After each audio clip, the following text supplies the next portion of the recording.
We are at the Night Owl, and I'm Price of Reason, and I have with me our co-host and guest, Dread Roberts. What We're is doing good? another one of these. How's it going, Dread? Yo, yo, yo, I'm glad to be here. Let's get this going. Yeah, it feels like every week there's just so much to talk about these days. Oh Eh, yeah, so much to talk, dude. Like every other day, something crazy is happening in entertainment where someone's getting fired or actors are quitting something or like they're scrapping entire projects. And then you have the video game side where gamers are just rising up against company after company. So Right, right. It's yeah. just it seems like we're at a crossroads when it comes to pop culture these days. It's been people like you and I think that for years now we've been aware of really what's been going on behind the scenes, but I feel like this is becoming something that even more, I don't want to say normies, but even people that maybe weren't aware or weren't as knowledgeable, it's really hard to escape it these days. I think even people that were in denial or didn't want to believe it or thought, maybe it's not such a big deal. I think that now there's just more and more people waking up to this and just saying, you know what, I've had enough. Yeah, no, for sure. And I think a lot of people are feeling a little bit of regret too, just because it seems that this thing has been going on for a while, especially like behind the scenes in the video game industry. A lot of people are kicking themselves, kind of wishing that they had caught onto this, back when it was still something that you could nip in the butt, technically. So now that it's something that's rooted in, it's going to take a lot of time to, fix it and set it right. For sure. For sure. And one of the only good, the silver lining here is that all of these things that these companies do, they've brought a lot of people together. People like you and I. You know what I mean? I've made so many friends, uh, so many people that really do like movies, do like TV shows, do like comics, do like games. I think that it's brought a lot of people closer that they know how to celebrate the things that they like, and they also know how to call out things that are wrong. And I guess what I'm saying is that sometimes even when there's bad things happening, there's sort of a silver lining, and there is things that we could still be hopeful or thankful for. And I do feel like the kind of work we do, it makes a difference. I think, at least. Yeah, no, I think so. Like, and me personally, just from watching all this movie stuff and game stuff, I've learned myself a lot about game development. Well, at least like more than I used to know. I've learned like that they have certain departments for certain aspects of the video game, and like and how far they go with inviting other companies into their work to improve their game. And it's just the whole development process is a fascinating thing to learn about, especially when you start to learn about the corrupt parts of it, where bad things are going on. And the same goes for movies. Like back in the day, we never used to really know much about the people that we watch movies in, and the actors and directors and stuff. We never really knew much about who they were. And ever since social media exploded, now like entertainment is a whole different ballgame than it used to be. There's a competitive force constantly at friction with itself, with fans and Hollywood going at it. So I'm just kind of perplexed at just how wild things have been lately. And it's something it's just something I wanted to note, you know. For sure. I also think that in the past, there were a lot of things that we didn't care about. I'd go to a movie and I'd see some names on a screen and I'd see Kathleen Kennedy. Wouldn't mean anything to me. I mean, I knew she worked with Spielberg. Sometimes she worked with Spielberg and Lucas, but I didn't really care. I mean, I thought she's probably good at what she does and I didn't really know anything. But once you see those kind of movies that came out that she was in charge of, well, that becomes suddenly it's a whole different matter. Yeah. Oh, by the way, I don't know if you know that our screen on the stream itself it's actually just the sun, the empty sign. There we go. I don't know what was Well, happening before, guys, Well, but I here we are. apologize. I'm going to take responsibility for that. That was Oh, really? it's good that you picked up on that because they were probably looking at that green triangle for a while, but it's a good triangle. It's the triangle for Rumble. So it was a good triangle and hopefully people were looking at it. It's a great In triangle. any in any case, uh, I hope they could hear us though. Oh yeah, they can hear us just fine. Yeah, so Okay, now we can begin. right. Now the real show starts. So, Yeah. But now me we've got a new video game too, that everybody has been talking about since like the break of dawn this morning, maybe even since like last night, with what are they called? Reflector Entertainment Studios teaming up with Sweet Baby Inc. and stuff, and there's a lot to go over on that, but it's just a growing list. That thing just keeps getting bigger, at least on the side of that topic later tonight, what we're going to talk about. For sure. Yeah, that's kind of like the Avengers, but with crap. You know what I mean? Like the Yeah. worst team up ever. Whoever wanted such a team up? But that's what we got. Yes, indeed. And I guess what is it? There were a few things we wanted to talk about. For starters, a big story today on the entertainment side, which we'll start with, is George Lucas backing Bob Iger. Now, this sort of upset a lot of people. Let me see if I can just briefly share it. This sort of upset people because, oh, we can see both of us with the presentation, correct? Hey, yes, we can. That's a nice little Yeah, change. nice little change here. So basically, this article here is it came out today in the Hollywood Reporter, and basically George Lucas completely backs Bob Iger in his fight with Nelson Peltz over the board seats. Now, for those who are not aware, Bob Iger, for many years, even when he was CEO the first time and then after he left, he's had a very strong hold over this company, over Disney. That's how he also paved his way back to the company, and all those kind of board members are in his, in his corner. It's a whole political system that he's set up. He's a very good politician, and no matter what happens, it's really hard to move him, even if Disney loses or doesn't lose. He has sort of a monopoly. He somehow has managed to take control of everything. It's really hard to move this guy. But you have somebody like Nelson Peltz, who's considered what's called an activist investor. Not that he's an activist, but in the sense that he is unhappy with the creative decisions, with different things that Disney's doing. He believes that they're losing money that they shouldn't be losing, which I agree with him. And he's been trying to sort of oust or at least, if nothing else, put himself and other people that he wants on the board of Disney. He owns a ton of shares. He and Ike Perlmutter, which used to be in Disney, he was the guy that basically was Kevin Feige's boss.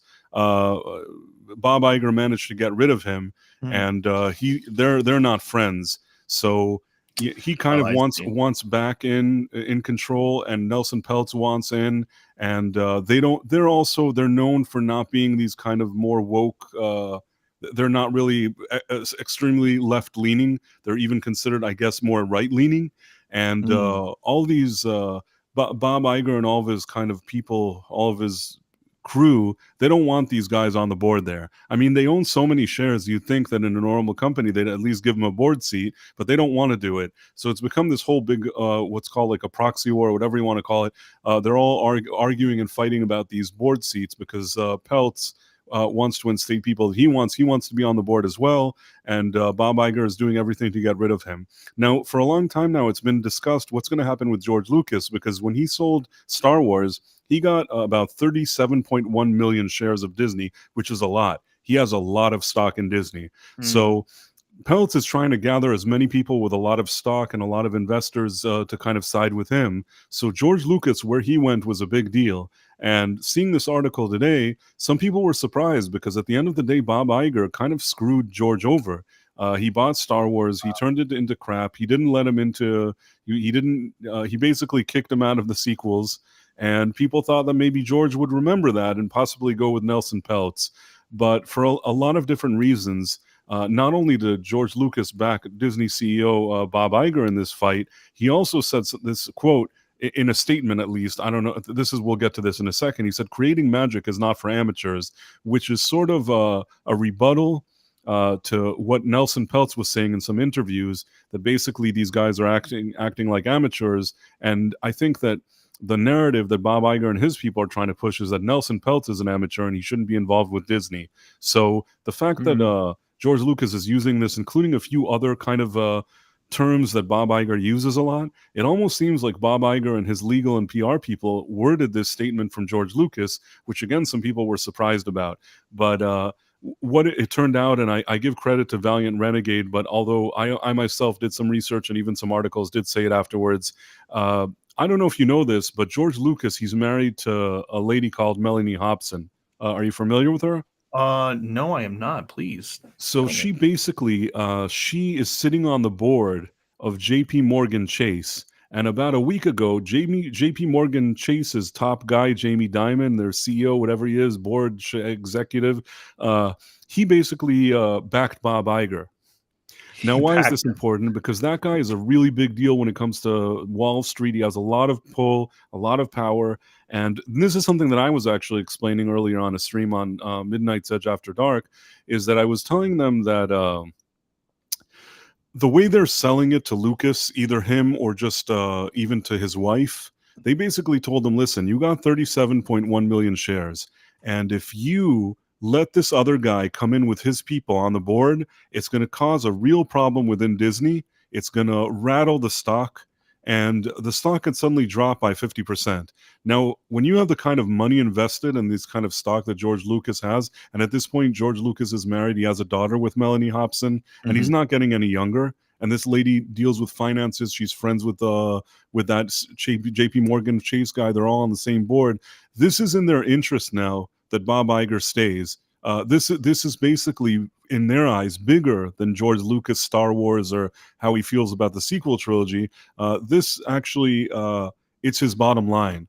The way Right. they see it and the way they've explained it to him. So, if nothing else, I suppose that he approved that they would make this statement, but some people are really upset about it because they feel like this was a moment that George could really step in here and really cause a disruption. And people Well, were really hoping to see it. yeah, I mean, this really does speak volumes, though. I mean, how many people do you have that have constantly used, George, as an, George and his work as an example to, call out all of the bad stuff that's been going on with Star Wars lately. I mean, if they've been working so hard to try and keep George's memory alive, and then George comes out and says things like that, I wonder, how that makes them feel, because it really is a complex situation, because George is like, George Lucas is the guy that they would expect of all people to come out and defend his work. I mean, there's no question. I mean, like it's almost impossible to avoid any kind of conversation where Star Wars has sucked. Okay, people have been talking about how Star Wars has sucked ever since Disney has taken over. So George has likely heard about it.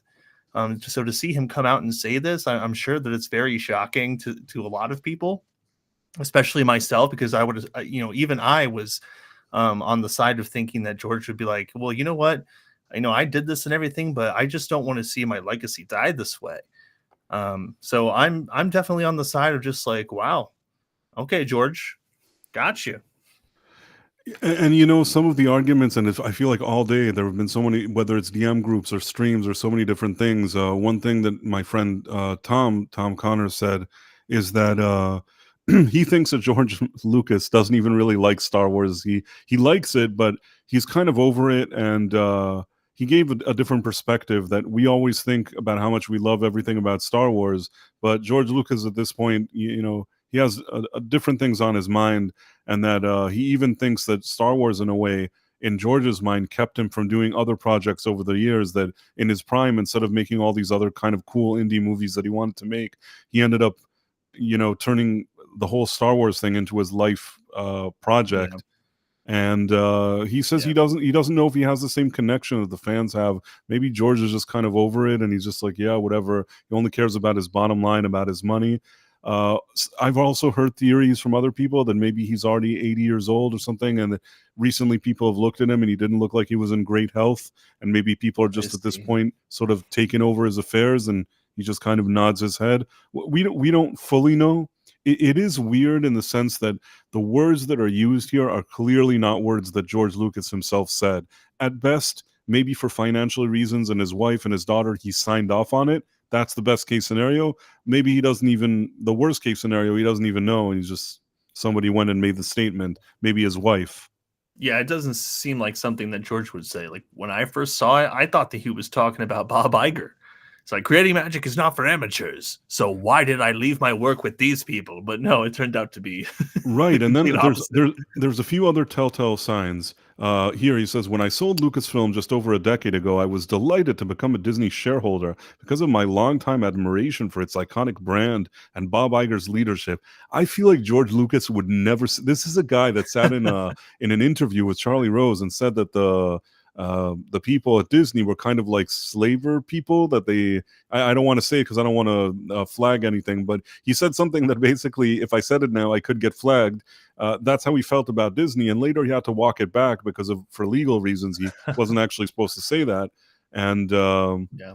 yeah, it's just strange. And then there's also when I sold over there, and then admiration for his brand. When Bob recently returned to the company during a difficult time, I was relieved. No one knows Disney better. I remain a significant shareholder because I have full faith and confidence in the power of Disney and Bob's track record of driving long-term value. This does not sound like George Lucas at all. Again, No. he may have signed off on it, but this feels more like his wife was cooking this along with Jamie Dimon and Bob Iger. And at best case scenario, he may have just said, fine, release whatever you want, because they told him that that's probably best for his pocket. But Yeah. I don't believe that George Lucas feels this way about him. The other thing is the difficult time. See, what happened is that when Bob Chapek was the CEO of Disney, they actually their stock was worth twice as much as it was worth now. Basically, the stock hit all-time highs when he was there, Mhm. and when they brought back Bob Iger, I don't feel like Bob Iger's really been reviving it. So all this difficult time that he talks about, there were about 10 months that he generally wasn't there even in any kind of capacity, and Bob Chapek took over, and I don't know that the times were difficult. I mean, 10 months isn't a long time. All the difficult things that they were dealing with were things that Bob Iger himself created. You know what I'm saying? Yeah, yeah. Bob Iger was absent for such a short amount of time that all these problems that were created to suggest that they're all Chapek's fault is dumb. And the difficult Mm. time thing, he continues himself, Iger, to use this term over and over again in different interviews. So you know it's him putting together this statement and not necessarily Lucas. Yeah, while you were talking about that, I was thinking to myself, wondering if perhaps George is in some way hung up on, the initial interaction of when the next Star Wars movie was like coming out around 2014, 2015, when hype started to build around it. I remember watching, vidocs of the development process for The Force Awakens. And it just seemed like, whenever George was on camera or whenever they were talking about how they would work together on set and discuss how the movies would be going forward, it always seemed like people were in so much better spirits than they are these days. And I wonder if it's also a culmination of that and perhaps, George not being directly in the crossfire from, either the left side of the issue or the right side of the issue. He's always kind of been in the background while his fans have been doing, a lot of the legwork and defending and trying to maintain the legacy of his show. So it's very fascinating to see how times have changed, and it's very interesting to think that maybe he's like you suggested earlier, that he's just not on the same page as the fans are. I wonder how this is going to affect Star Wars channels moving forward, and because like a lot of people for years have used George as the source of their hope for the series to continue Right, the right. right way.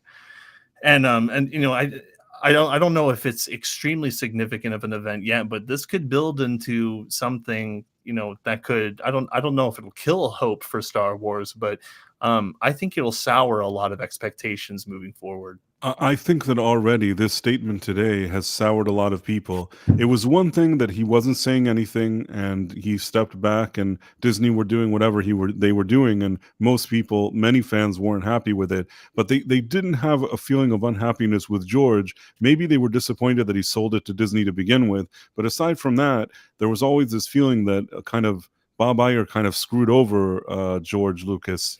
Hmm. And a lot of the reasons that people were actually supporting Peltz were because of what happened to Star Wars, because of what's happening with the MCU. So to see kind of George come and whether it's his wife, whether he nodded his head, or whatever the reasons are, it doesn't really matter because at the end of the day, he has signed off on this in this statement in one way or another. Hmm. And even if he didn't write it, and even if he doesn't believe it's true, and even if it's just for his shares of Disney and his bottom line and his pockets, there's still kind of a feeling here that the fact that he, after all of this, supports Bob Iger, there is a sour feeling.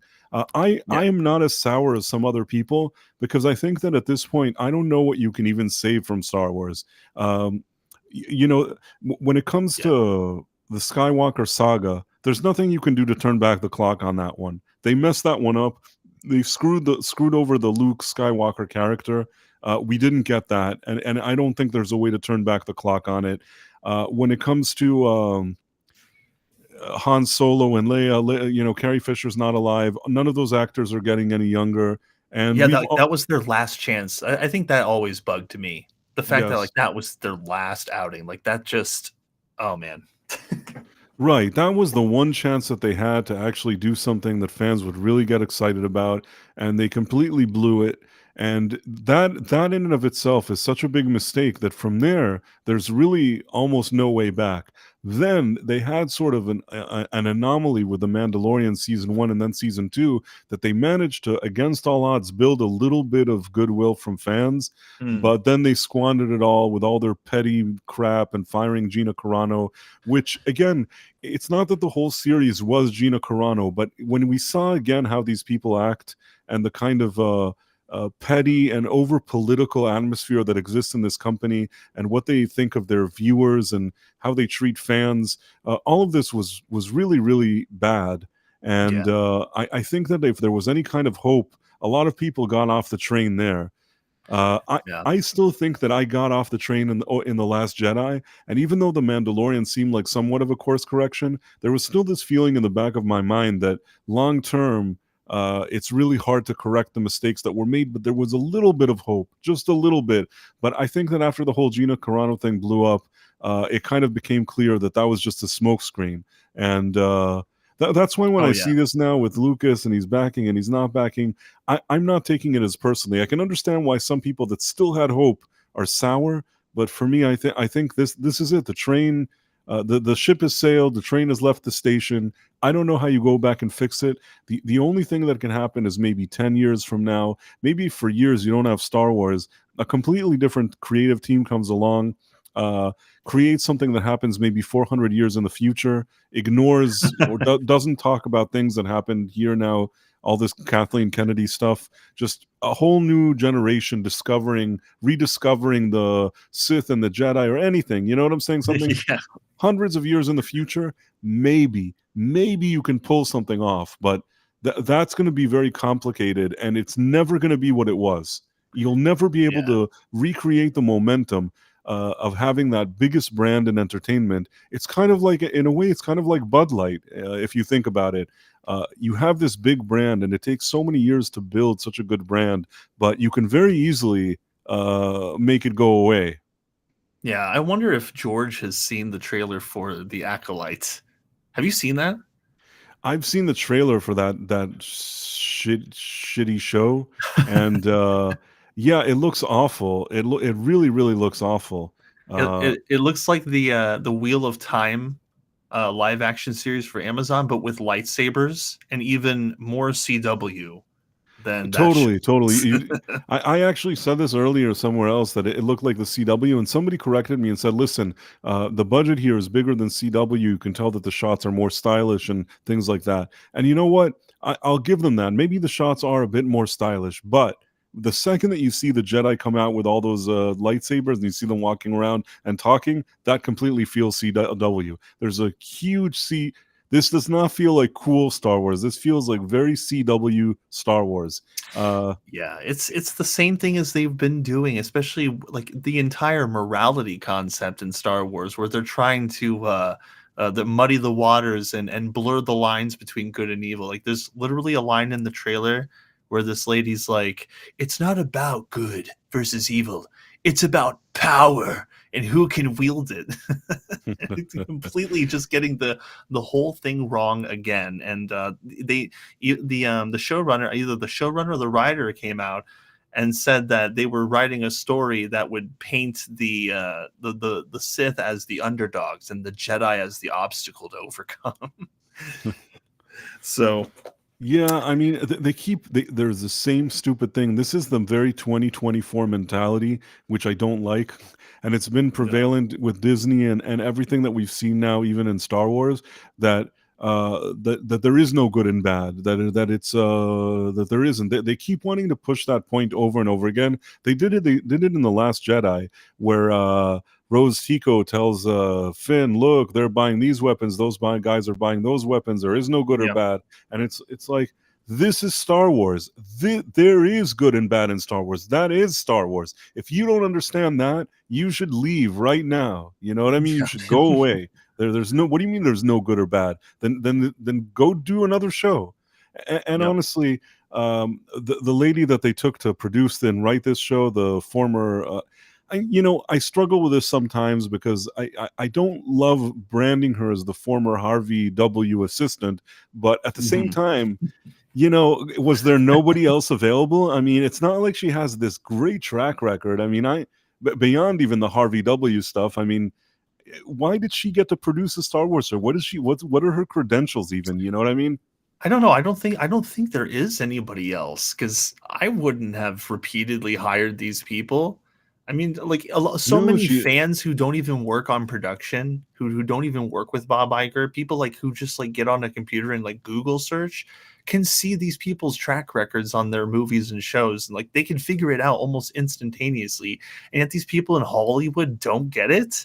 I don't think so. I don't think there's anybody that is big time that's willing to tackle projects except for Tony Gilroy, and that show didn't even get noticed with Andor. Right. I mean, first of all, I'll just say about Andor that I feel a little bit bad for Tony Gilroy, because I think that he actually made a show that wasn't bad. That was a pretty decent show. It wasn't perfect, but at least I thought that it had good intentions. It wasn't trying to insult its viewers. The only thing is that after so many years of crap, at the end that show came along, and it's kind of like crying wolf. At the Yeah. end, once it came along, people just didn't feel like it. Star Wars was so cold at that moment, and it didn't have a character like an Ahsoka or an Obi-Wan that they could somehow flash around. And Yep. let's be honest, that character from Rogue One, I mean, it wasn't exactly the most. That's even the weakest part of the Andor show, is that I don't dislike Diego Luna as an actor, but I don't love him in that role. And that character to me never seemed especially interesting. I thought that a lot of things in the show were interesting more than him. But Fair enough. he was probably the least interesting part of that show, and the pacing was a bit slow in a lot of parts because they were trying to stretch it out. But even so, I still think that show had more merit. But when it comes to the Acolyte, I mean, again, out of all the people in the world that they could hire, to hire her just seems like a very strange decision.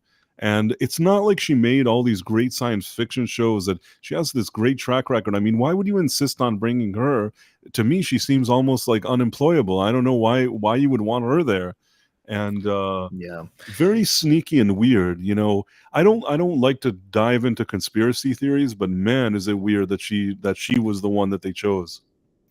Well, yeah, I think they're pulling all these people that, I mean, if there's one thing that we can agree on, it's that the same message in some shape or another is being pushed in all of these shows for Disney Plus, and perhaps they're just picking all of the people that they know won't ask questions. Will just Oh no, push they that idea, love no pushing. problem, and They love the same message. I mean, yeah, she's basically, she checks off some boxes. She's in the LG community, and she has all these kind of agendas and things that they like.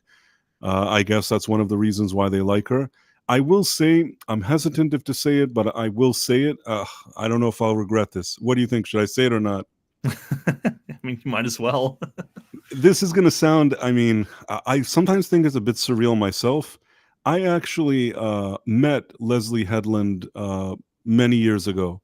Uh, Oh, I actually there was an evening that her and I, sort of. I mean, we were hanging out kind of oh for a wow. whole evening. Yes, this was many years ago, And how did and that go? that it's so weird. It's, how sometimes you're in a certain situation that doesn't mean a lot at that moment, but then when you look back on it now, it's sort of kind of bizarre. Yeah. So I guess that would be one of those situations. I will say that the weird thing for me is at the time, I mean, how do I probably should not be talking about it. I should probably not say Well, I anything. mean, So you could give us probably bullet points, okay, without I'll going give any bullet dark points. At the territory. time, first of all, this is my recollection, my recollection of the event. It was a time that I lived in New York City, and there was a bar that I'd sometimes go to that was sort of kind of like a hangout that had to do with film and stuff. Long story. It had like a theme, you know what I mean? Yeah, yeah. So I would hang out there rather, I don't want to say frequently, but when you're young, there's a bar in your area, you kind of go from time to time, whatever it is. And one night I was sitting there having drinks, and there was, a lady next to me having drinks and whatever. And it was Leslie Headland. And Wow. we ended up sitting and having drinks and talking, for a number of hours. At the time, I will say this: she wasn't. I don't know how to say this without sounding like a douche. I'm going to try to think how to explain this. She was, she was more feminine. I see. Like at that moment in time, I wonder if she was actually considered part of the LG community. If you understand what I'm saying. I see what you're saying. She looked very different than what she looks now. Again, I looked very different too, and we're talking about many years ago. We're talking about, this could be maybe 15 to 20 years. My gosh. This is really, really That's a something. long time ago. It is a long time ago, and one of the only reasons that I remember it because she worked for Miramax, and well, Wow, it's really interesting to see how the worlds have parted, and you went down a different path, she went down a different path, and I would probably not even remembered it. Here's the thing. The truth is that it all kind of escaped my mind, and it's not something that was there, and I thought about it every second. What happened is that when they decided that she would do the Acolyte, and even when they said that she was Harvey W.'s assistant, I actually didn't make the connection.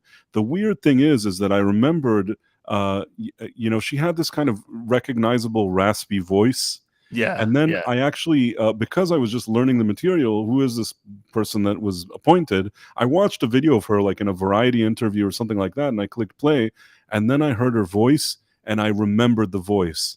I used to have almost I don't want to say photographic memory or very, very good memory, also for sounds and things like that. But that came up, and I looked, and I'm like, now this is all coming together. And I do remember that I met her, and she worked for Harvey W. So this did somehow all connect at the end. Wow. It's funny because when I did meet her, she seemed nice enough. You know what I mean? On the surface, Right. at least. Thinking about it later, you start thinking about certain things, and then you're not sure 100%. But it's kind of weird. But I will say that the weirdest part of it all is that she looked and acted very differently. You would not have known that she's from that community at all. That is very interesting. Very, very interesting. And I think, again, we'll say that, and then we'll jump forward. I hope that it's not even bad that I've even mentioned. I don't think I don't know if I mentioned this to somebody in private. I don't know if I've ever even talked about this with anybody, but she said something about working there, and I was actually a guy that was really interested in film. And at the time, I'd also, in those years, I studied writing and things like that. So I was super excited. I'm thinking to myself, this is so great. You work for, I mean, I didn't know, you know what I mean? Yeah. And when I think about it, maybe she wasn't as excited as I was. You know what I'm trying to say? Yeah. Like it's such a weird situation that like I'm completely living in a different world. I'm so jealous of her. She gets to work with whatever and all this stuff. And meanwhile, I don't think in her eyes I saw the same type of excitement that I had, if that makes any sense. So Yeah, I wonder if that might reflect in the work that we'll see in the Acolyte. That passion or lack thereof, perhaps. but the weird thing for me is that I recently saw this thing that she's like, oh, I grew up, I was LG this and growing up this and growing up that, and it's like, I don't know. If you would have seen her then, I don't know that that's what you would have thought that she was.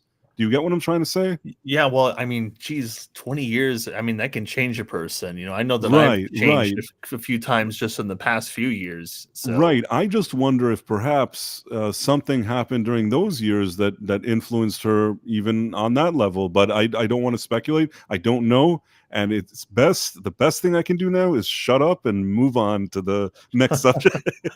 well, now we can just criticize her if she makes a bad show. Right. Right. And if she calls us all, is and phobes for whatever reason. Yes. I mean, the thing is that I don't have any personal ill will. Maybe because of that I did see her that day, and she didn't seem like the worst person, but although complicated maybe, but I don't know. But I guess a lot's changed. People change. I don't know. I think that she's not the right person for this job. And I don't know why Kathleen Kennedy insisted on hiring her of all people. And Yeah. it's another one of those cases where I think that their people are being hired for their politics, for different things that they do or say that seem to cater to somebody who's hiring them, or they think that they check off some nice check boxes. But I don't Yeah. think that she's the best candidate. You know what? I'll give it a chance. When it airs, I'll watch it. But judging by that commercial, it would really take a miracle for this thing not to be a major stinker. It feels like it's going to be bad.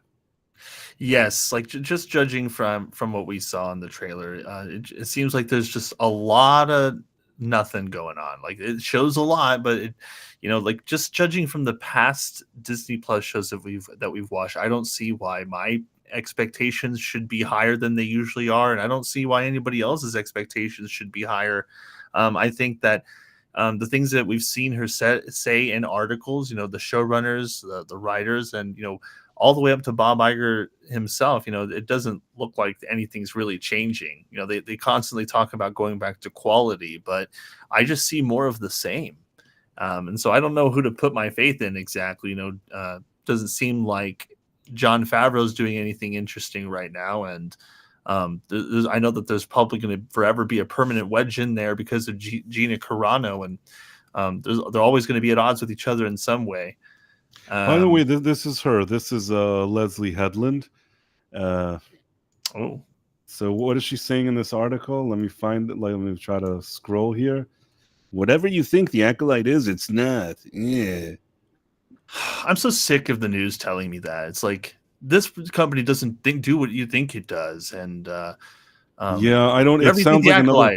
It's not. Yeah, it's another one of those subvert expectations, and the whole idea here is that they're trying to push. That movie Mean Girls, where they're telling her stop trying to make that a thing.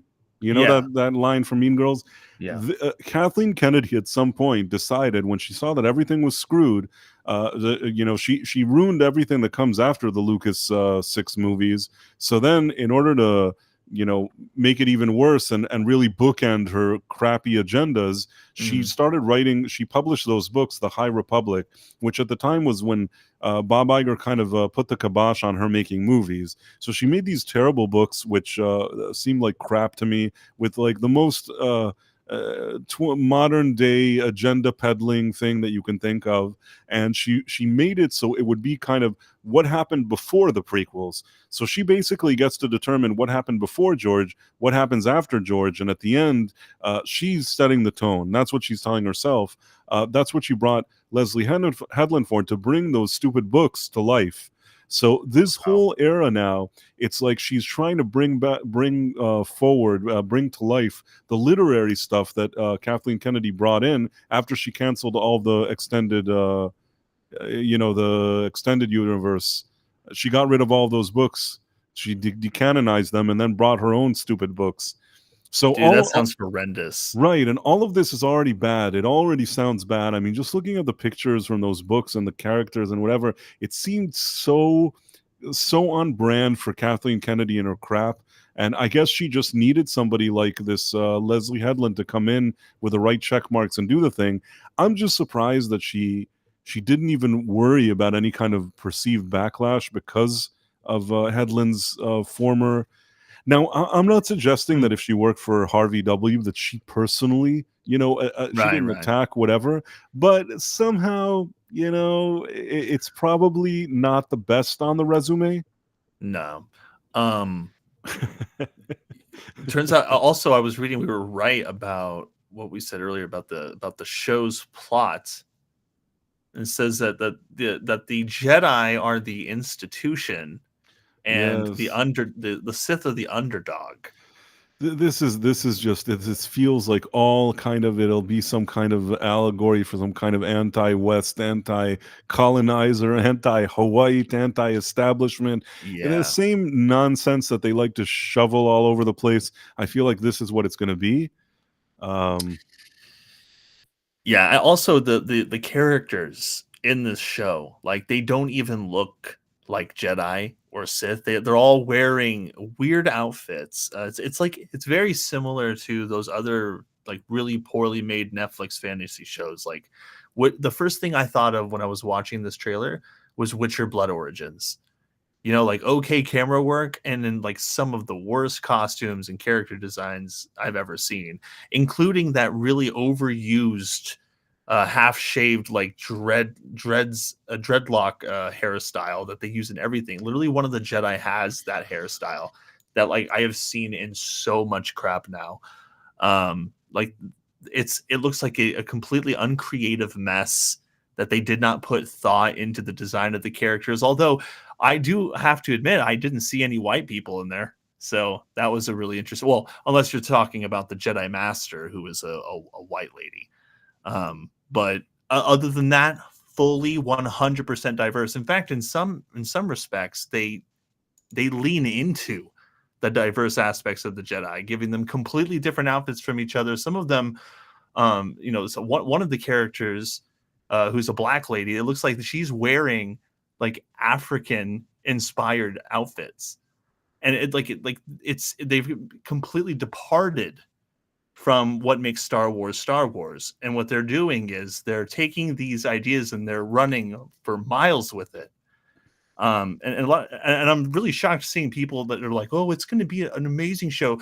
All those same people I see shilling for anything Disney on Twitter, and like the thousands of likes from like people I don't even think watch Star Wars. Watching that trailer, dude, I mean, besides like the okay camera work, okay, because they had some pretty cool shots in there. Like I have zero faith in this show after everything. Zilch. by the way, let me see if I can show you this thing. Can you see this picture? Yes. So it has some kind of logo on it, but I'm just saying that this is an older picture of her, and she still, even here, looks a bit different than the kind of way that she looks now, if that makes any sense. Yeah. Yeah, it does. I mean, Do you yeah, understand what I'm trying to say? I've seen what she looks like now. She looks like a Right, completely different person. right. I just showed her in like a second ago, and if you look at her here when she's younger, that's what I was just trying to say. That it doesn't mean anything. You're right. It's not like I spent 70 years with her, but I will say that when I met her, she seemed more like in this later picture that I showed you now, that it was in when she was younger, and based on the way she looked and acted, uh, I didn't get the impression she had a very different vibe than what you see now. If that makes any Yeah. sense. Yeah, well, I think that you're on point though, because like 20 years ago, I think society in general was just like really happy with itself. People were generally getting along. There wasn't such a huge emphasis on you think differently from me politically, so now we're enemies. And then people have since then, like 20 years later, have like dug their heels in so far into their side of the political spectrum that it's impossible to have a conversation now. Like, you're mentioning that, like, you and her at one point 20 years ago were at least cordial enough with each other that you could have a conversation for hours. Like, you guys had common ground with each other. Right. 20 years later, it looks like you guys couldn't be further apart. Right. And Yeah. you're right. I mean, it's weird, but I guess 20 years later, I feel like that's a completely. Again, I didn't spend 70 years with her, so it's not fair me to say it's a completely different person. But something about her vibe is very different. from the way she carries herself to the way she, identify. I don't really know what words I'm looking for, but uh, it Yeah. was weird. And really, when I heard the raspy voice, I started looking at older pictures, and then finally I said, yes, it is the same person. It just was so surprising, the process that I went through, and just strange for whatever it is. But no, I don't have a lot of faith in her show. It does look like a CW show with maybe some fancy shots, but Dude, you know what'd be really crazy though? Like if that show comes out and it turns out to be like one of the best things the ever. best thing ever, the best And thing. and then you're just like, I knew I was right about her. No, I'm just kidding. You know what? Just so you know that I will watch it. If I watch it and it's the best thing I've ever seen, I will say that it's the best thing I've ever seen. The only problem is that I suspect that it's not going to be the best thing I've ever seen. But I promise you that if it is, I will say it. I'll never lie. There have been Yeah. cases.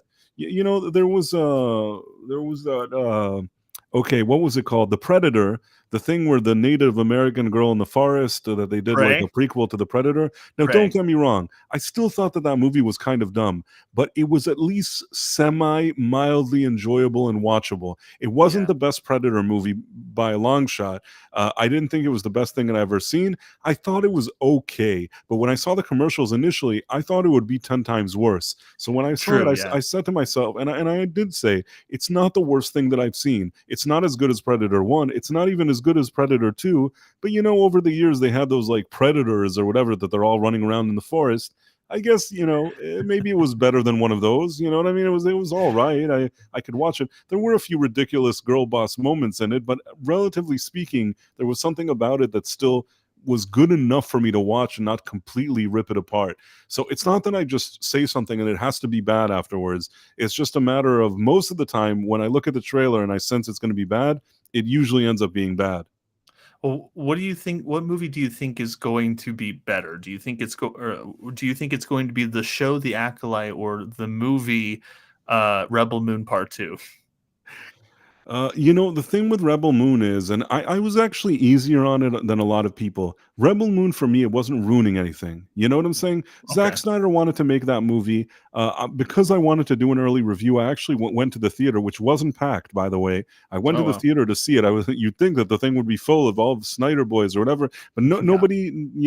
It was maybe half empty. And I saw the movie on a big screen. And you know what? Seeing some spaceships on a big screen, I also think that the first maybe 15, 20, 30 minutes of the movie have some potential. It's just that, the more you go through that movie, the more Zack Snyder does all of his nonsense, the overindulgent slow motions, and just taking ideas from a bunch of different places, and they don't really work. And a lot of Yeah. things that don't work for me. But he wasn't ruining a character that I liked. You know what I'm saying? He made Yeah. it was like a B movie science fiction thing. I mean, if there wasn't so much talk around it, and I just one day in the middle of the night saw this on TV, I just watch it and think like, oh, whatever. You know what I mean? Yeah, So it's funny you mentioned the first 30 minutes of the movie because I had seen that and the first 30 minutes I was kind of laughing the whole time because she's living with the Skyrim people, the people of Whiterun, basically. Like I was listening to right. their accents the whole time. I couldn't get over the fact that like I kept thinking of the guards in Skyrim, the Nord guards. Who are always like they sounded exactly like them. And so every time that someone would speak, the whole time I'm just like, when is she gonna leave Whiterun and go to space and stuff? I mean, like I said, there was nothing groundbreaking about it. It was kind of dumb. I think I gave it, like, usually for me, if it's below 60, it's a fail. And if it's above Mm, 60, it's a passing grade. And I think maybe, I can't remember now, maybe I gave it like a 60. Not because I thought it was good. That's like that's almost the worst grade you could get from me. But I just said to myself, I didn't hate it. You know what I mean? I just sat there and thought, this is like Zack Snyder doing his overindulgent Zack Snyder thing. At least there were a few spaceships here. There was a few characters, a few kind of battles. It wasn't anything great, but I think that if it wasn't Zack Snyder and people weren't so like waiting, because he makes such a big deal about himself and he sells this as though it's going to be like you're expecting 100 out of 100. You know what I mean? right. So once you come with these expectations of this is the new Star Wars, you're obviously going to be disappointed. But if you come in with almost no expectations and there's some spaceships flying around, not every science fiction movie has to be the best one. Sometimes they're derivative. Sometimes they're not very original. Sometimes it's like a B or a C movie. And I think that that's what that movie is. So I kind of Yeah. have an unpopular opinion that it's not a very good movie, but I don't hate it. Just like kind of recently when I saw Aquaman 2. Aquaman 2 was another one of those that I think I gave it a 60 or something. It's not a great movie. It's not a movie that I would say go run and watch it now. It's not Right. anything. But if you're in the middle of the night now laying in bed and you can't fall asleep and somehow you flip through the channels and I don't know, you have HBO or whatever it is and they put on Aquaman 2, it's You'll not probably the watch worst it. thing. Yeah, for 3 a.m. to 5 Yeah. a.m. kind of dozing off. That's the category I put that in, and that's the same category that I put Rebel Moon in. If it would have been marketed that way, like, hey, do you like C movies? Like C movie science fiction in the middle of the night, then what do you think about Rebel Moon? I'd say, yeah, that fits the bill. Yeah, yeah. I actually think that movie is a great parallel to the other thing that we're talking about because Rebel Moon was one of those movies that I actually expected to be okay because I was actually happy after watching the Snyder cut of Justice League. I thought that was actually a really well put together movie, even if it was like 4 hours long. So I guess a part of me thought that maybe Zack Snyder had learned from his past mistakes and kind of put together a solid sci-fi movie. But and I was disappointed like going in and watching it. But Yeah, I think that movie has had my expectations higher, and then when I saw it, I was disappointed. And the opposite is it could be true for the Acolyte. It looks awful, but then we could end up enjoying it. Yeah, I mean, the thing is that as opposed to Rebel Moon, where I really don't care, it's his property. He invented that thing. You Right. like it, you don't like it. Yeah, it's also heavily influenced by Star Wars and a few other things, but it's nothing personal to me. He didn't take something, he didn't ruin some lore or some mythology. He did some, Right. like I said, like a C-level movie that's good for watching in the middle of the night. It didn't offend me. It's just whatever. When it comes to Star Wars, though, the Acolyte, it's going to try to rewrite everything that you know about Star Wars, the prequels, everything that happens with the Jedi, with the Sith. This is now giving a new take, and it's a take that's happening before George Lucas. They've already ruined the takes that they did after George Lucas. Now they're doing before George Lucas. Right. So and they've already, between his two prequels and between the prequels and the originals, they stuck in that Obi-Wan show that they also shoved in their weird propaganda stuff. So Mhm. they've been doing this at every corner, and now this is the final piece of the Kathleen Kennedy puzzle of like sticking in her stupid High Republic with whatever characters. My instincts tell me that it's not going to be good, but even if it's mediocre, it doesn't get a pass. Mm. Star Wars is such a big brand. It's not the C level that Zack Snyder has. You expect it to be good, and it just time and time again isn't. But Right. we never know. I'll give it the 1% chance, and maybe it'll surprise us. It'll be the best thing we've ever seen. That's the 1% chance. I'm probably gonna watch it just because you're gonna watch it, just so I can see if we have an We're equally definitely negative gonna watch it. reaction. We're gonna watch it, and we're probably gonna be sitting around and doing streams about it. I mean, I wonder if it's gonna be laughably bad. That's the thing. Is it just gonna be boring and stupid, or is it gonna be really laughably bad? That's the real That's gonna be question. next level bad. Next level bad. I have a feeling. We'll see. We'll see what happens. Yeah. And I guess another thing that I think we should discuss is something that's kind of been your field of expertise, especially in the past month. If people don't know, your channels both on Rumble and YouTube, you do these great videos about what's happening with Sweet Baby Inc. with the gamer industry, and you've been making some great videos. I know a lot of people have been watching them. It seems like every day that we think that we've gotten rid of this Sweet Baby Inc. thing, it just comes back with a vengeance.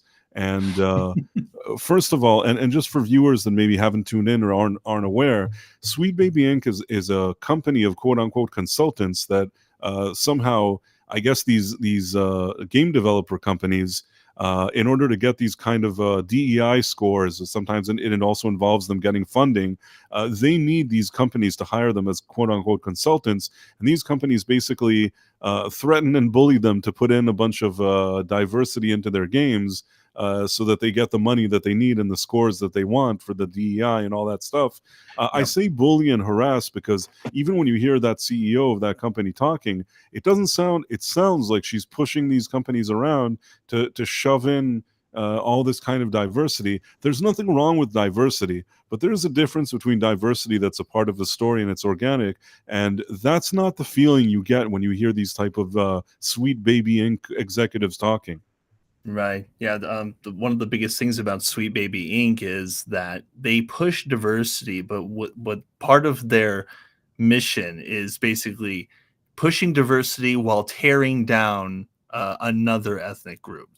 So anyone who is white, that CEO has a terrible bias against them.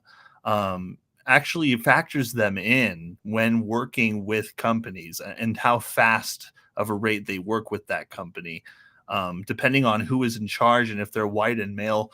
And it seems that not only Sweet Baby Inc. has a really big problem with white male gamers specifically, but a bunch of other companies who are all saying very similar things. I think a good portion of them have actually shut down. But some of these websites who are consulting agencies, just like Sweet Baby Inc., sometimes parrot either equal ideas to what Sweet Baby is doing in games, to even worse ideas like just straight up decolonization of white settlers, which is kind of weird because I have no idea how you're supposed to remove white people from gaming completely. But this seems to be the part of the way that they're doing that. And so you have a bunch of companies like that. You also have another big problem that adds on to this issue. That problem is the mainstream media, or at least very big news outlets that are in constant defense of Sweet Baby Inc., completely glossing over facts to try to paint them as heroes and victims while painting gamers in general. But they're trying to rope a whole bunch of gamers in with just specifically white male gamers. But they're taking all these gamers and they're basically vilifying them, trying to get them canceled. I know that this big issue with Sweet Baby Inc. started because they tried to cancel somebody, and they just wrote a big article just yesterday that I had reported on. This was from The Verge, and in that article, that this writer, who I guess is being praised by all of her peers who work at Kotaku and The Verge, because that's such a big deal to get praise from them. They say that this is stellar reporting, and I'm like reading this article, and all I see is just an omission of several facts, including the one fact that matters the most, which is that a Sweet Baby Inc. employee harassed a Steam user and tried to get him canceled because he created a list of games that Sweet Baby Inc. was involved in. And these writers completely omit those facts. They treat these articles as their magnum opus against a toxic gamer generation that are bringing about Gamergate 2.0. Right, and what I noticed, and I saw your video about this. The thing that really annoyed me is that I don't know if it's this one or a different one. That was this the one the reporter, quote unquote, went rogue and joined a Discord group? Was that this one? Yes, yeah, Oh, Ash Parrish. so annoying. Now the thing is that basically there's nothing wrong with a guy, a Steam guy, user wanting to do a list, curate a list, and just say that Sweet Baby Inc. contributed to this game and that he doesn't recommend it. I mean, he's allowed to do it. There's nothing in the world that's keeping him from doing it. He's not saying anything beyond all. It's the most simple page in the world. It just said these are the games they were involved in. It's so simple. And really, the fact that they sat around trying to harass him, trying to cancel him, trying to kill this page, and the page now has, I don't know, 300,000. How many people there already? Plus now it crossed 300K today. It's ridiculous. When they started this weird witch hunt against him, I think that he had a few thousand people. Now he has 300,000 people, and you see him also on a ton of streams talking. It's like, what did you benefit from this whole thing? And the other thing is that he didn't do anything wrong. You can say, oh, but it's a clever thing. So they couldn't really sell this narrative. So what did they do? This Verge lady, she's like, I'm going to go into the Discord and see what they say to each other. So then she brings her own. She's reporting from that Discord group that they are in fact terrible people. It's like, lady, who gives a sorry pardon, but who gives a shit about their Discord group? This guy created a page. He's allowed to create it. In his page, he just said that they were involved in those games. And if you're so happy with your work, just say, yeah, we're proud of our work. We were involved in them. Why would you be concerned about this page to begin with? And if there's a Discord group that there's a bunch of people there, not only this guy, there's just a ton of people saying that they hate Sweet Baby Inc. I mean, so what? Yeah, You know, it's just such cheap journal. It's not journalism. It's sneaky maneuvering bullshit that I have no respect for these quote unquote writers and their snivelly tactics. You know what I mean? Oh yeah, not only is it sneaky, but like she failed in her mission to like create this amazing article. Like that message that she pulled from Discord. First of all, that message is a big nothing burger because it's Nothing at this all. dude who's like he's like I enjoy being racist, or I'm happy to be a racist. That's all that she said. There was no mention of who the guy was being racist towards. Was he being racist towards whites, blacks? We don't know. It was Was he completely taken out of context, Yeah, and was he kicked from the channel? We don't right. know. And the thing is, I don't sit in that group.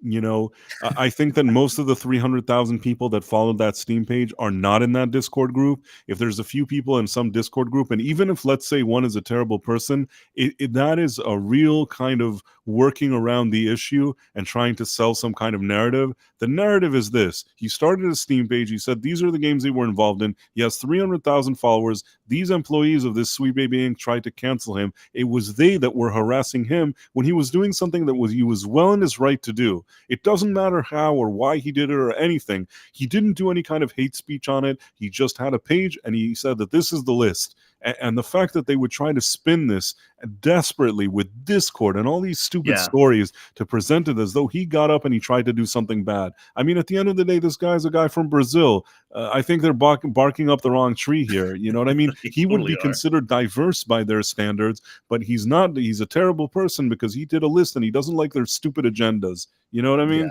Oh yeah. Just And that writer goes even further after she writes her article. Not only is her article poorly written, it also omits several facts, as I mentioned before, including the one where Brutus Rambo was harassed and attempted to be canceled by Chris. By the way, I want to correct that earlier. Chris Kindred's the one who tried to get Brutus canceled, and right. Ash Parrish is the Verge writer. So it actually turns out later, right after I posted that video, that she admitted in DMs, which were posted on X, that she intentionally wrote the article, omitting that fact knowingly, so that it would not paint the real victims as the victims, and instead make Sweet Baby Inc. look good. She wrote it intentionally to omitting those facts because she said that if they were there, they would make Sweet Baby Inc. look like the aggressor. And so she admitted to omitting those facts. And not only Right. that, So, she also went on the Discord that she was lurking in and sent them this huge wall of text telling the people in the chat why they shouldn't hate Sweet Baby Inc.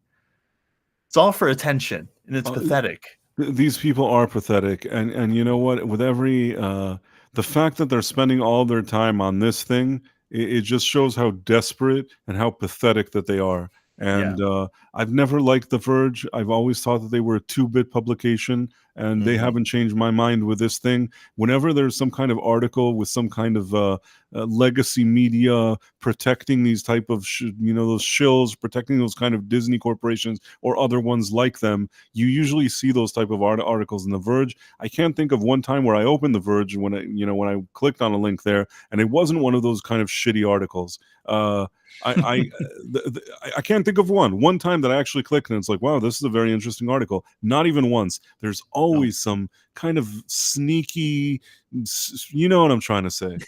Exactly. No, I don't think I've ever read anything where I'm just like, man, that Verge article from the other day sure was a banger. I don't think I don't think I've said that about a mainstream article in years, to be No, I honest haven't with said you. that, but some of them at least kind of give you the general information, and maybe you're not impressed, and they put a little bit of a spin, but you're just like, ah, Right. whatever. But at least they gave the general information. The Verge, most of the time when I click on it, it's there's somebody that sat with this kind of shitty hot take that doesn't even make sense, doing a bunch of backflips in the air to try to explain why their stupid take that makes no sense is a real take. That's usually what happens when I click on The Verge. For real, not because you just shared it, Yeah. because it really is true that most of the time I run into weird crap from that publication.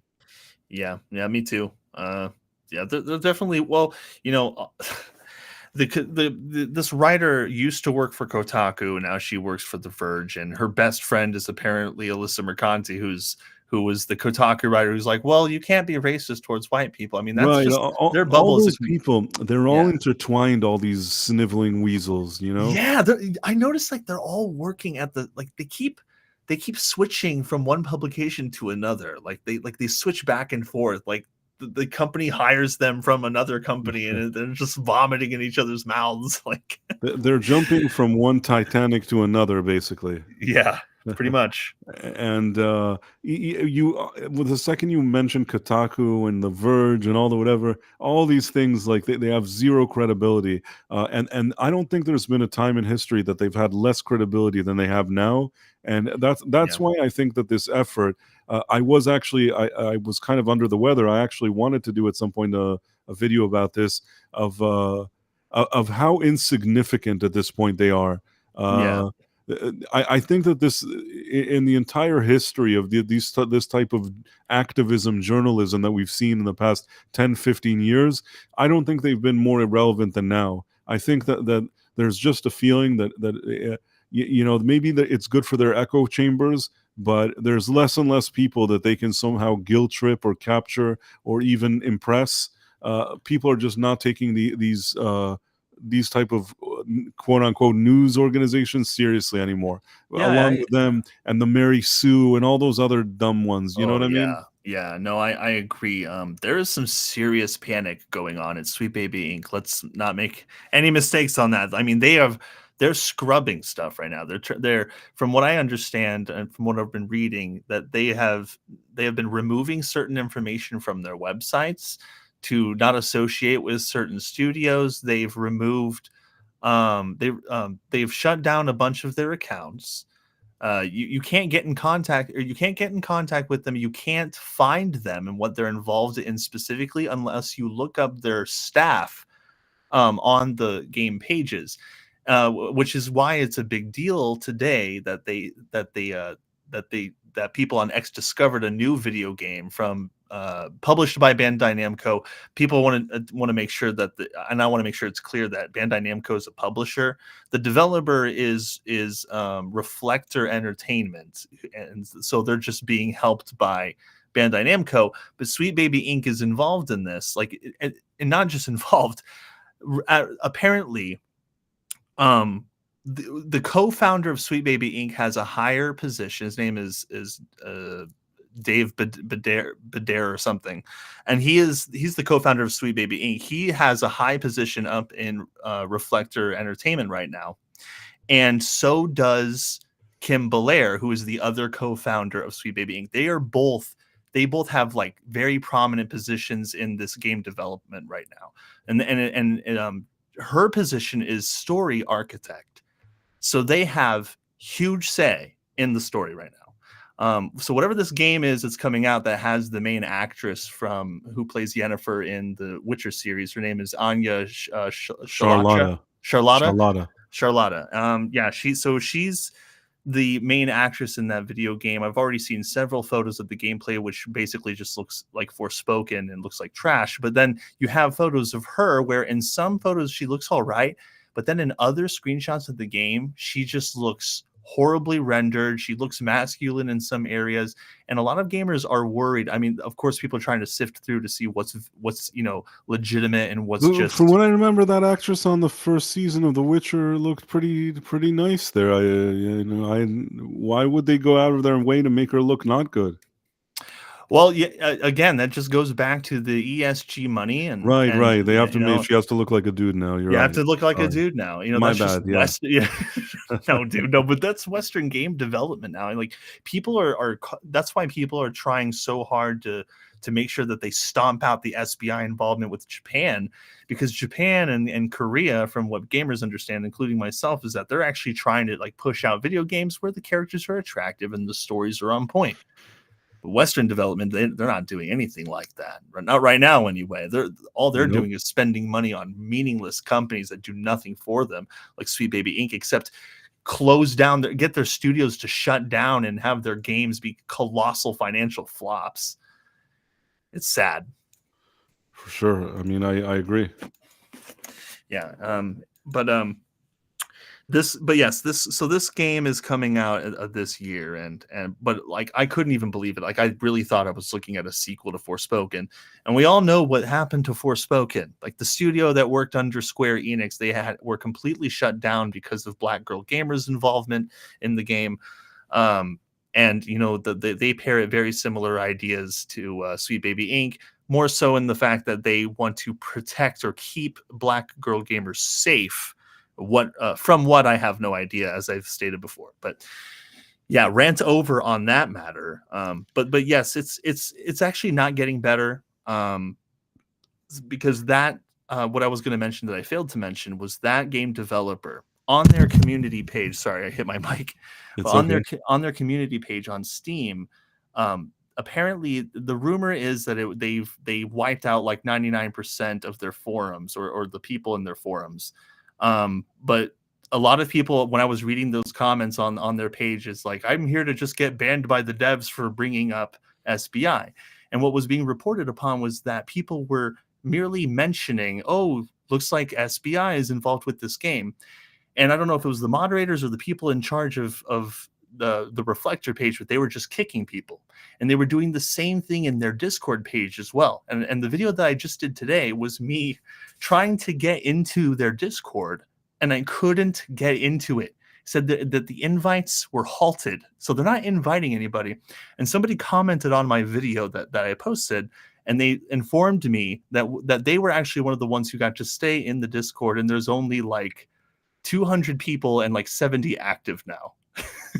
So they basically, for all intents and purposes, have just wiped all conversation over the game.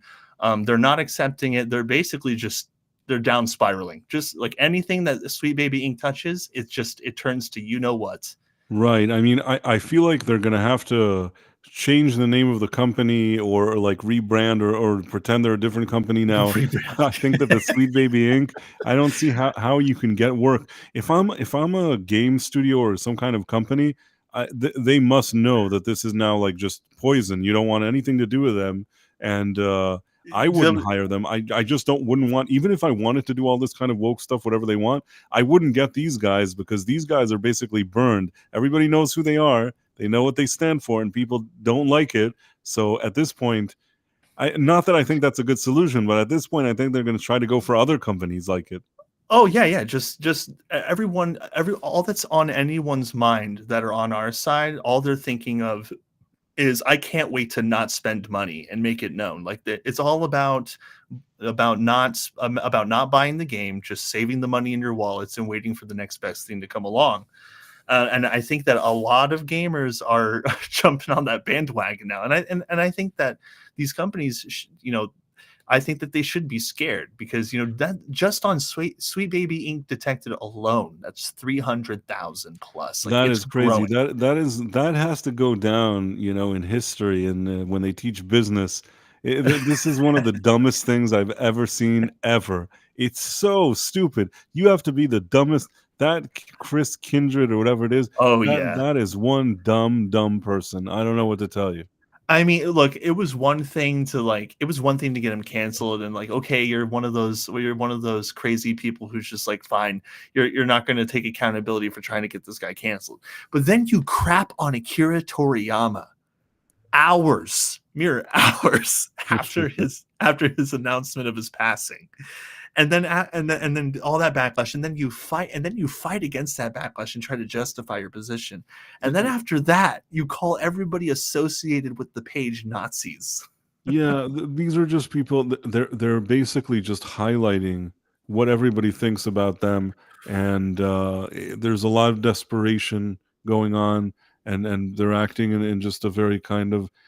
They're just showing everybody who they are, and at the end of the day, they're only harming themselves at this point. And I do like seeing this whole movement against them. So And Agreed. also I like I said at the beginning when we started talking about it, I like your coverage of it. I think you've been doing some great videos about it, and really enjoy watching them. Yeah, So I just appreciate that, man.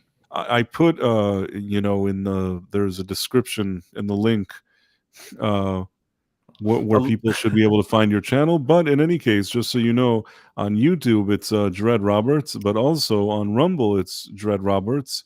You can find him on both platforms, and I ooh, highly recommend that you check out his videos because they're really good. Before we go, there's one other thing that kind of a little bit of an anecdote that recently, last week I think it was, we discussed, or recent weeks we discussed how Disney fired the showrunner of X-Men '97, yes. Bo DeMaio.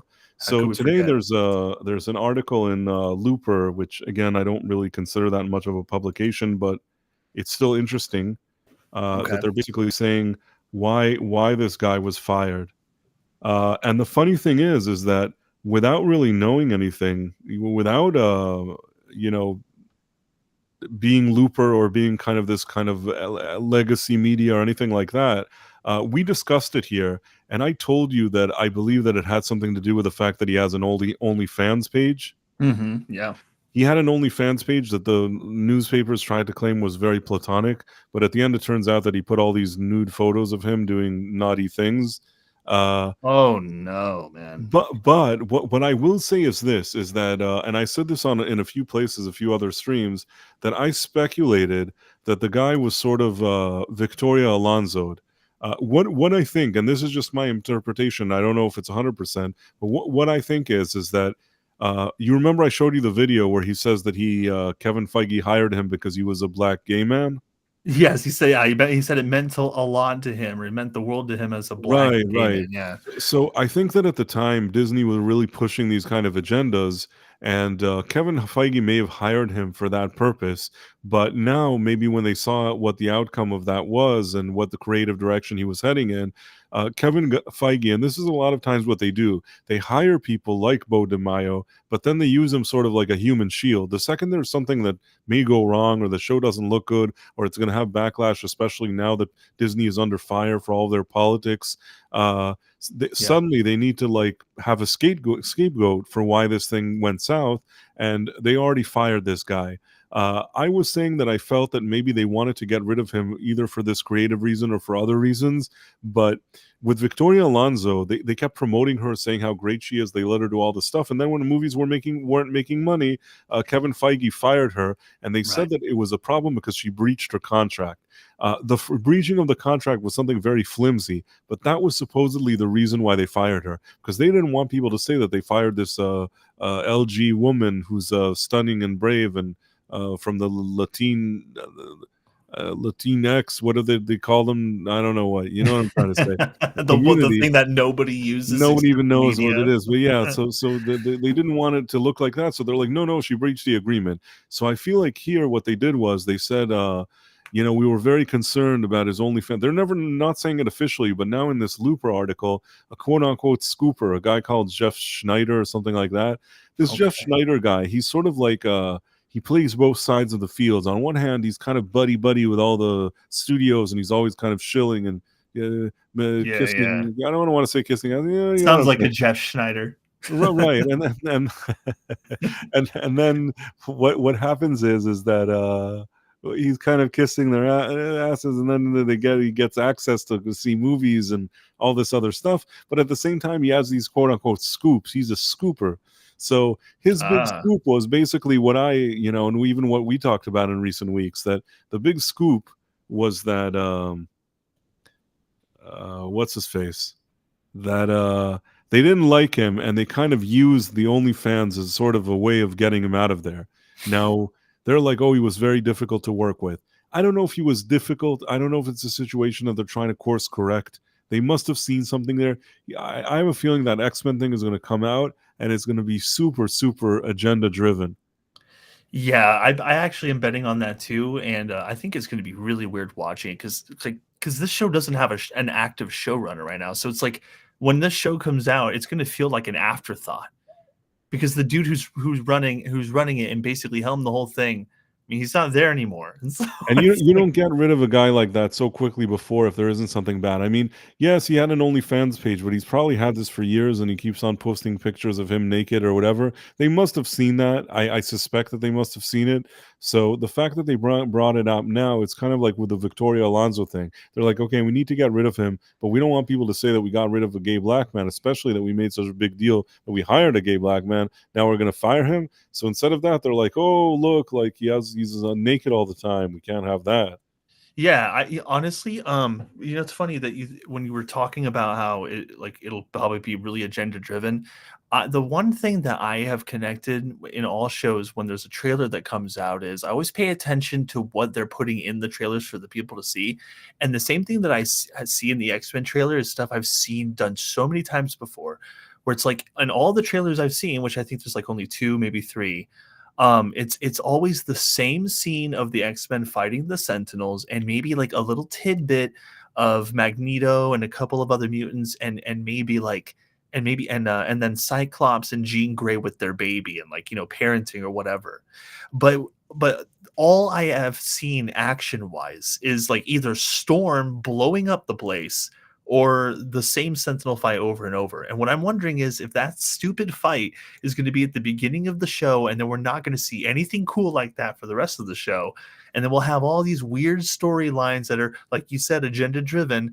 Those will just litter the rest of the season until it's over. And then a lot of people will feel like their expectations were subverted. And that's my expectation with the show right now. Because, dude, I ain't seen nothing new. Just that same fight scene, but from like different angles now. It Yeah, really makes me wonder. I don't have any faith in it. It's going to end up, all these shows end up people talking about their feelings all the time and weeping and stuff. Yeah. That's probably what it's Professor going X to. was wrong.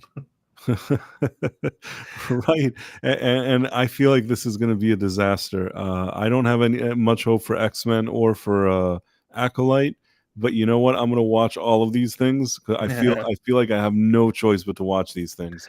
Yeah. And X-Men is right around the corner, so that's going to be an interesting one to watch. Yeah, what is that, like a couple days? It's a I couple think days away? a few days. They can't delay it anymore. They got to release it. Oh man, Disney, I hope you're ready. I hope you're ready. There's also some good movies I think coming out. Isn't the Ghostbusters coming out soon? Yes, which I'm actually looking far more forward to. I Very really excited. hope that one's going to be good. I really, really hope so. It's on the 22nd. Wow, I need to get ready to go watch that. That seems great. I have to see it. Yeah, I'm actually I would just want to see Bill Murray just what's that word for talking to bantering? I want to see him bantering with his buddies again. Just like the old Right. days. I totally want to see it too. I think it's cool that they made it freezing themed, like it's just ice themed. That it brought me back to watching Tropic Thunder and when they had like the Scorcher 6 and like everything's frozen over, and then Ben Stiller is just like, who left the fridge open? Because that's like that is exactly what I thought about when I saw the trailer. I'm just like, oh, this is their ice sequel. Just like all the other franchises have their ice sequel, this is theirs. And I'm actually down for it. It looks entertaining. Yeah. So so there's some good movies coming out. There's this Ghostbusters thing, and I think next week something is coming out. Oh gosh, I don't know. I saw a bunch of trailers today though. I saw one for Furiosa, and then oh gosh, a couple other movie trailers that came out. I don't think there was a trailer I saw today that I liked. Yeah, no, But they're coming. Furiosa. I'm not excited about Furiosa. I didn't even like that Fury Road one, so I really don't care about Furiosa. But I will never stop believing that the real reason people liked Furiosa was because of Charlize Theron and not for Furiosa as a character herself. I think they just really liked Charlize Theron because that was me. she's likable enough, and I'll tell you what. Another thing happened is that Fury Road I think came out in 2015. That was a very different time. You had all these movies that were still cool and fun and great, And in the middle, you had this Furiosa thing. Yes, it has Charlize Theron that some people like her, and it didn't seem to have an ill intention or anything like that. But if Yeah. you release that same movie, in the past few years, people would be far less receptive to it because we're already used to all that crap. That was sort of like a pre woke thing that they just did something, and it wasn't as Yeah. poorly received. Right. Yeah, I feel that same way too. Like I kind of liked the character. I didn't feel like resentment towards that idea No, but like but I you know do what? these I days. thought the movie was kind of boring. I don't think it was as good as the other Mad Max movies. Maybe you could compare it to the Thunderdome one, but I don't think it Mm. was as good as the first one or Road Warrior. I thought it was just, yeah, he had equipment, it looked nice, whatever. But I really wasn't excited about it. I watched it and I was kind of bored with it personally. Yeah, I thought well, I thought I thought that some scenes were like filmed really poorly, but I was never disappointed with the desert driving stuff. Like all the combat, I thought that was thrilling. Like I don't think that they're better than the original Mad Max movies by any means, but I did not walk away disappointed. I actually thought that the experience with all the vehicles exploding and just all the crazy stuff they did with that was really well done. But yeah, I mean, other than that, it's like, I thought that Furiosa was a good character. Maybe like she didn't need her own movie or anything like that. But if they had made a movie, I would have preferred it had been Charlize Theron because she really sold the role to me. But it's like Anya Taylor-Joy, who's just like this far scrawnier, shorter Ronnie, lady. I don't dislike her as an actress, but I yeah, don't, I mean, I didn't need any of this. It was unnecessary. It's an ill-advised thing. It's unnecessary, and I'm not looking forward to it in any way. But I do hope that Ghostbusters Frozen Empire won't suck, and yes. I will be there to go watch it. I have to do it. Yeah, I think the one thing that I'm really waiting on seeing, as far as future movies trailers, I'm really waiting to see a Superman trailer. I want to make a judgment call because, like, I just feel like we don't have enough information, and I'm a big Superman fan. I just want a good Superman movie, I've got my eyes on that. See if James Gunn actually delivers something, um, I don't know, worthy of Superman, I guess. Just something like now. I know we're like totally getting off track on Superman, but Nicholas Hoult as Lex Luthor sounds pretty good to me. I don't mind the actress who's playing Lois either. It's She's a good probably actress, actually. yeah, and so I'm that's probably one of the only superhero movies I'm looking forward to. Like Marvel, I don't even look in that direction unless something really pulls me. Um, Same with Star Wars. Like Acolyte, I'm just like, no thanks. Hmm. Until we talked about it, of course. Right? No, that really doesn't look good, but we'll see what happens. Yeah. Yes, indeed. But I guess we